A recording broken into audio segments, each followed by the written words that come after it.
അമ്പലവയലിൽ നിന്നും 1000 കൊല്ലി കൊളക്കപ്പാറ സുൽത്താൻ ബത്തേരി പോകുന്ന റൂട്ട്.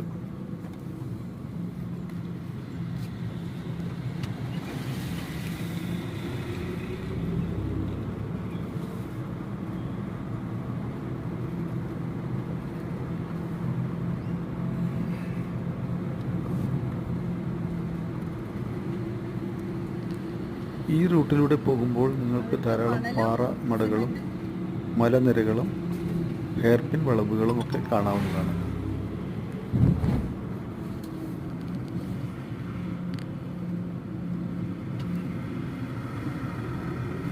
പ്രകൃതി ഭംഗി അണിയിച്ചൊരുക്കുക. ഈ വീതി ഇഷ്ടപ്പെട്ടുവെങ്കിൽ ലൈക്ക് ചെയ്യുക, കമൻറ്റ് ചെയ്യുക, അതുപോലെ ഷെയർ ചെയ്യുക. Thank you.